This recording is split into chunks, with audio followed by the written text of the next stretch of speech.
Today's show is brought to you by two of our favorite organizations, the Carnegie Library of Pittsburgh and the Allegheny County Library Association.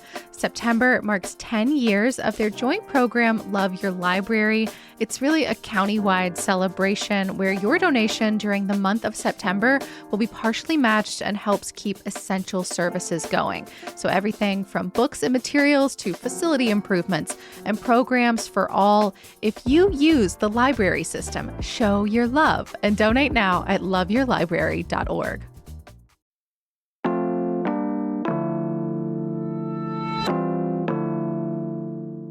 Oh, Mama, I'm in fear for my life from the long arm of the law. Today on CityCast Pittsburgh. Lawman is putting into my running, and I'm so far from my home. You know this song. Styx's 1979 hit Renegade is a power ballad for the Pittsburgh Steelers and really for the whole city. I always sort of figured it was kind of a time filler, like a way to amp up the crowd for sure. But I was highly skeptical that it actually helped us on the field. So skeptical, in fact, that I bet on it, and one of my friends set out to scientifically prove me wrong. In honor of the Steelers kicking off their regular season this weekend, we are queuing up Renegade again to see what the data actually says. It's Wednesday, September 3rd. I'm Megan Harris, and here's what Pittsburgh's talking about.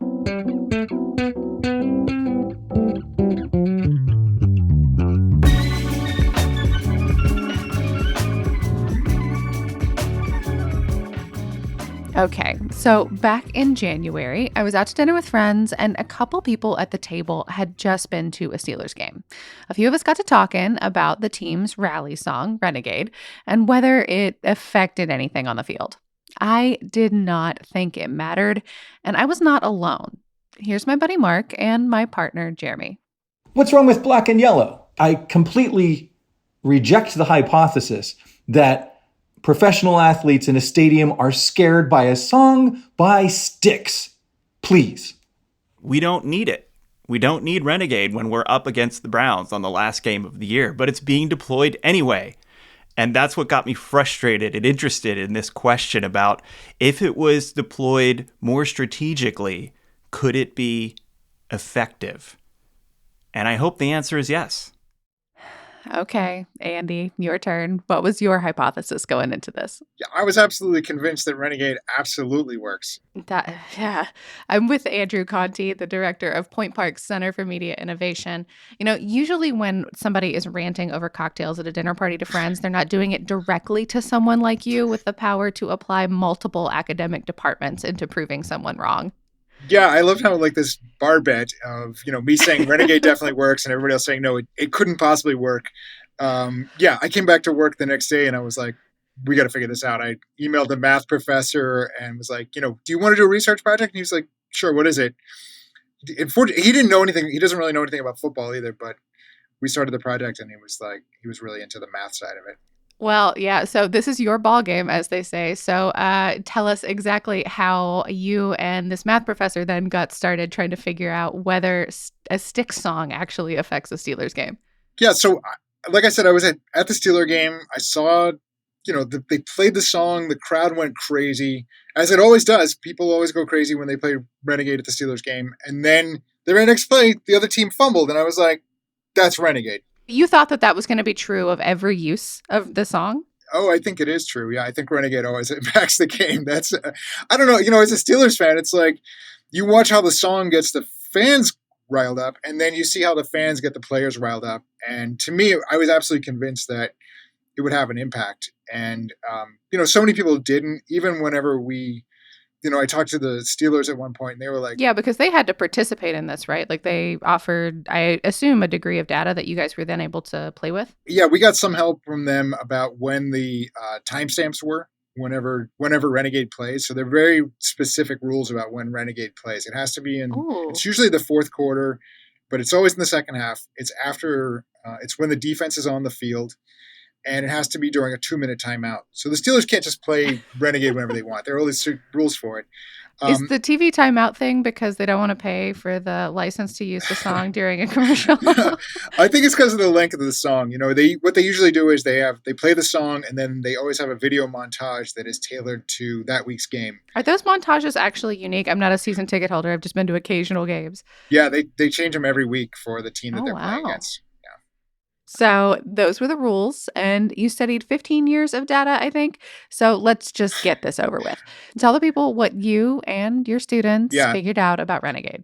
Yeah, so the findings were that the Steelers hold a lead or gain a lead most of the time after Renegade plays. But the one statistic that really stood out to me was that the opposing team is 7 times more likely to fumble after Renegade plays. So it's still only 7%, but it's a huge difference from a statistical standpoint. It was a big statistical difference that the other teams, you can just sort of, as a fan, I don't know, when you're there, you're looking at it, and you're, especially if the team is not from the AFC North, they're from somewhere else, and they only get, maybe they've never heard Renegade in the stadium before, or they've never had this experience, and you kind of watch the players, like, I feel like they get a little deflated, and then the play starts, and at the same time, the Steelers' defensive players are going crazy, and the play starts, and then, the ball kind of pops loose, and, so it has a little bit of an impact.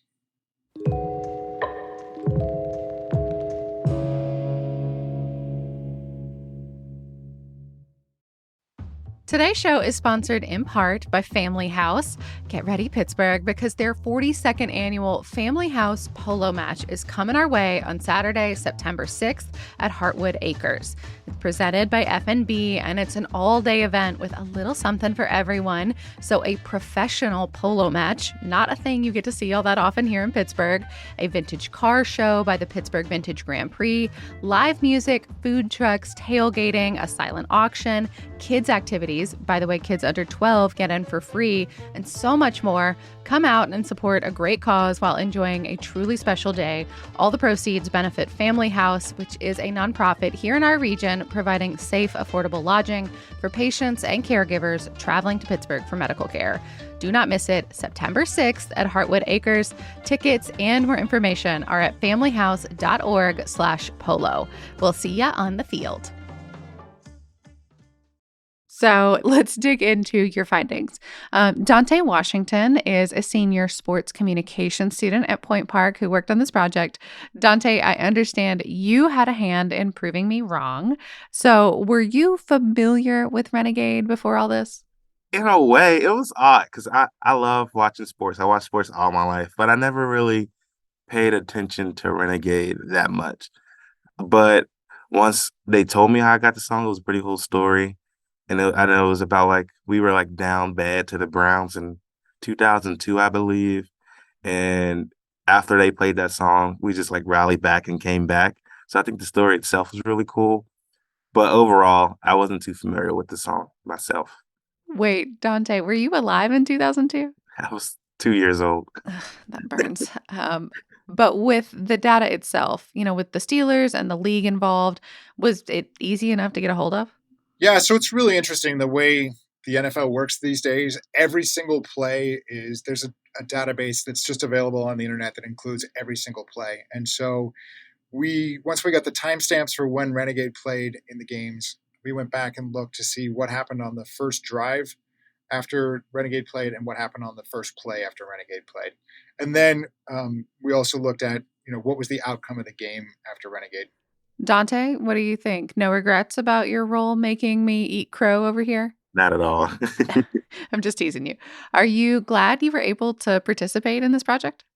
I guess it was just a really nice experience because I always wanted to do something with sports, work in a sports organization. So to be able to work with the Steelers side by side while I'm still in college was a pretty amazing experience for me myself.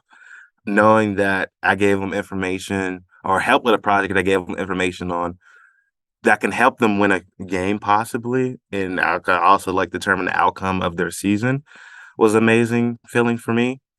So just overall, I just think it was a really good project. So, and it's funny, I talked to some sports information guys who, are professional, administrative guys in sports, and they were like, we wish we had something like Renegade, because it's not easy to just create that. You can't just have a song and make it a Renegade. It has to grow organically like it did here. And the other funny thing is that a lot of people have been saying, if you look on some of the fan boards, they're like, Renegade's stupid. It's been around for so long. It's 20 years old. Come up with a new song. But within the stadium guys, they're like, no, Renegade is special, and we really got to honor it. And I think now that the data is there to show that it has an impact, hopefully, fans and players will all get behind it. So, Andy, I guess we knew where you stood before, but were you surprised at all by the findings, at least like what you were able to dig up? I was. As much as I believed that Renegade had an impact, it still was surprising to me that when we got the data back, and I kept myself divorced from the data because, we had a bar bet on this. I didn't want to influence the outcome. Sure. But yeah, when I finally saw it, and especially the fumble statistic, to me, it's really interesting that, that's something you can really point to and hang your hat on. Yeah, there's definitely some research bias here, I think. No research bias. I think my other beef with this song, in addition to, I guess, previously believing that it did not work, is that I think they play it too often. Why do we need a rally song if we're already winning? Did the Steelers say anything about that?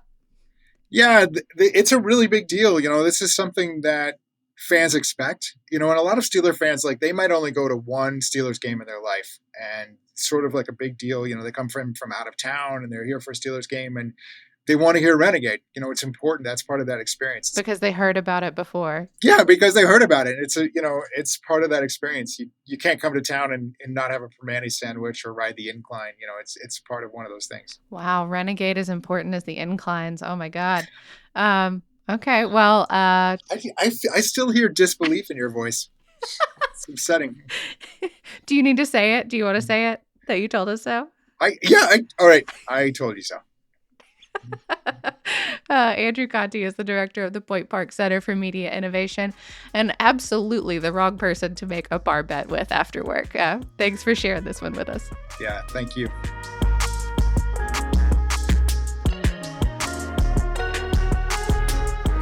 That's all for today here on CityCast Pittsburgh. If you like this kind of nerdy deep dive, consider supporting our work by becoming a CityCast Pittsburgh neighbor. You'll get perks like ad-free listening and invites to members-only events, and you'll be ensuring that we keep bringing you these kinds of hyper-local, silly, but very informative shows for years to come. Join now at membership.citycast.fm. We'll be back tomorrow morning with more news from around the city. We'll talk to you soon.